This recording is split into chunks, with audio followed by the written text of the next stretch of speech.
Hey everybody, it's Tara Bryan, and you are listening to the Course Building Secrets podcast. Whether you're a coach or a CEO, the success of your team and clients is based on your ability to deliver a consistent experience and guide them on the fastest path to results. This podcast will give you practical, real-life tips that you can use today to build your online experiences that get results and create raving fans. Why? So you can monetize your expertise and serve more people without adding more time or team to your business. If you're looking to uncover your $1 million framework, package it, and use it to scale, you're in the right place. Let's dive in.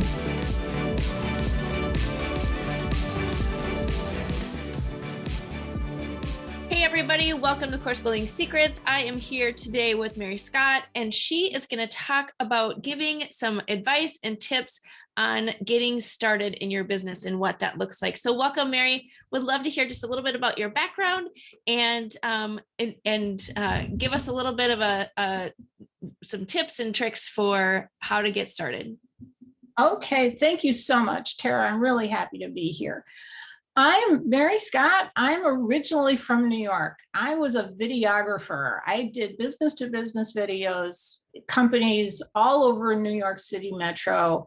I did 2 documentary films that made money. One of them actually got nominated for an Emmy. And when COVID hit, I thought, okay, I'm tired of carrying around the equipment, and let's see if I can get paid for what I know rather than what I do.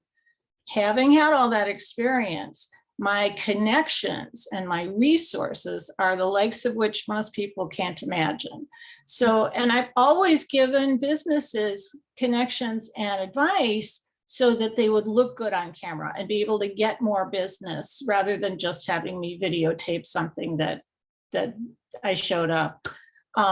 So landed in St. Louis in the startup ecosystem and started actually talking to the various resources in the startup ecosystem who at the time kind of vaguely knew each other was there, but didn't really talk to each other.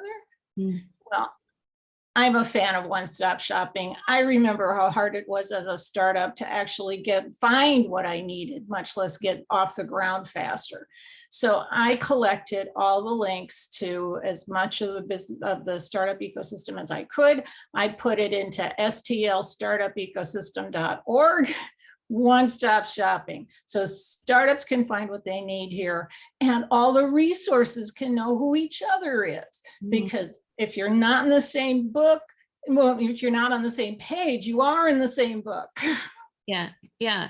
So that's where that goes. And so I've been consulting and doing workshops to help startup businesses be wildly successful. Yeah, that's awesome. So I'm super curious about your journey from actually going out and kind of being out in the field to transitioning to more of moving online or doing things that so you sort of had to change how you were working and package what you were doing in a different way. Tell me a little bit about that experience and what that looked like and how you went from really being out there to pivoting differently and growing your business either online or in a different way. Well, one of the first things was to get used to being on camera for a change instead of behind the camera. So that didn't take too long because Zoom is a very user-friendly format. So not only was I able to connect with a lot of people on Zoom, but because I was a video editor, I could always do what I wanted to with the recordings that I made and be able to edit recordings for other people as well. So that was really useful. And the fact that we can now connect globally rather than just locally has made a huge difference as well. So those are things to just not be afraid of. And if you're a little nervous, you start with, hi, I'm Mary Scott. I'm new. Tell me about you. Yeah. Yep. And let the other person tell you who they are and what they need. And that way, you're not just telling them what you can do, you're telling them what you can do for them. And it's ultimately, it's all about customer service. Yeah, I love how you pivoted from being behind the camera to on camera and then showing up and helping your people, and solving that need. That's awesome. So give us some tips. So if somebody is, just thinking about maybe packaging their expertise and getting started for the first time and growing their business, like give us a couple of tips for how they can start thinking about getting started. Okay, well, I'll tell you tips in the context of 3 of the top 10 mistakes startups make. The first thing you have to do is validate the idea. Whatever product, service thing you want to do, ask people if they think it's a good idea, and ask people if they would be willing to pay for you, for your idea, for your product, for your service. Ask people who know you, and then get some bravery and go present to an organization like 1 Million Cups, where you can ask total strangers the same questions. Is this a good idea? Am I on the right track? Would people be willing to pay? How much would they be willing to pay for this thing?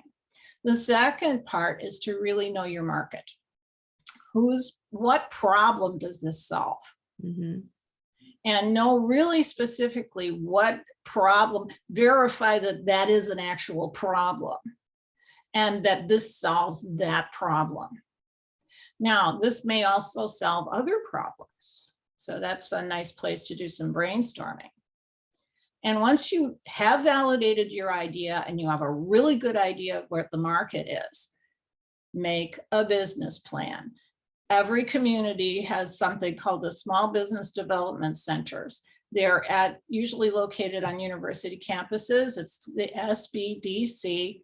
They're funded by the Small Business Administration. So it's free services, and they will help you create a business plan. So use that service.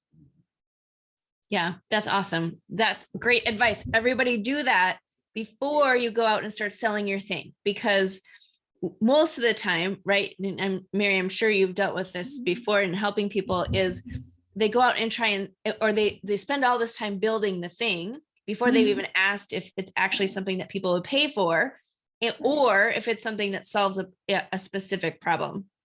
So do your homework first. Make sure that people like the idea and that they're willing to pay for it. That's key. What we do in Learn Academy, which is one of our signature programs of teaching people how to create, package, and sell their online courses, is like, don't build it first, right? Like, make sure that you're finding not like your mom and dad or your friends or your spouse.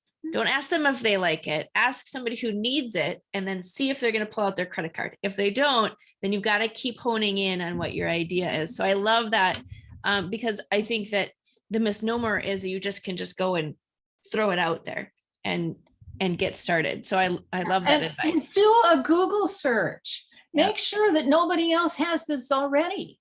Right. Or if they do, you have a better version. Yeah. Or if they have something similar, maybe you should collaborate. Right. That's a good idea. Co-founders do much better in the success space than single founders. Right. That's so good. Awesome. Well, Mary, give us one tool or resource or something that you can't live without as you are running and building your business. I can't live without my CRM. That's a customer relationship management system, a CRM. Yep. There are a ton of them out there. Some of them are, $150 a month. The one I use is $15 a month. And it's a way to keep your contacts and all the things you do with them in one place. It connects with your calendar. It connects with your scheduler. It connects with your email.